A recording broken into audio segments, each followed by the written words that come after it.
Hello. Hey. Hi. I just turned 18 like a couple weeks ago, and my parents are saying that I should get a credit card for college. And I really want to pick a good credit card that doesn't have any hidden fees or whatnot, because that's what gets you in debt. I'm not dumb.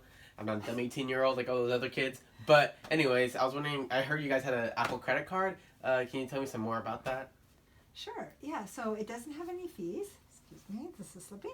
Um, and I think it is good to talk with your parents a bit more about, whether this is really right for you. But when you do decide to get a credit card, the Apple Card has some real advantages, especially for a first card, but just in general. The biggest thing I think is, beside the no fees, is that you can, there's like a dial, and when you ready to pay off what you spent, you can see if you pay it all off that you'll pay no interest, or if you pay part, how much interest exactly it will be, or if you pay a little more, or if you pay it all. None of it, except for the minimum payment. So it all kind of shows you that. So it's a great way to keep you from getting in debt, like you were saying. That's good. No, yeah. This sounds like a good investment, and I'm definitely going to talk to my parents about it. And you said you're going to college? Yes. Where are you going? I'm going to Howard University. HU, class of 2024! Let's go, Bisons! Cool. Yeah. What are you thinking of studying? I'm definitely going to be studying communications with a focus on journalism and my minor in environmental studies. Okay, cool.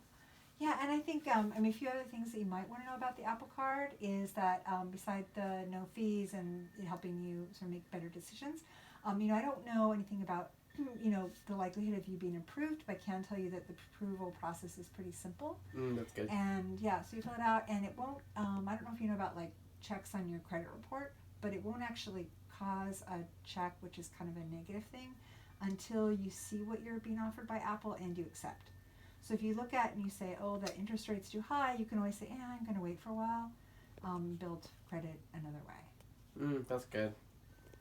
No, yeah, I'm going to be talking to my parents about this some more, and then come back here and hopefully talk to you about signing up for this Apple Card. And you mentioned environmental studies. So there's something to consider. I didn't realize until recently. Okay, so in general, as you may know, a lot of banks have been funding pipelines and coal projects and things, including the bank that Apple works with, unfortunately. But one good development is that company, Goldman Sachs, who actually is the bank behind the Apple Card, has recently, I think in December, said that they are stopping to fund drilling in the Arctic. That's a good thing. Yeah. An important thing. And you can always, do you know about our apple.com/feedback site? No, I don't.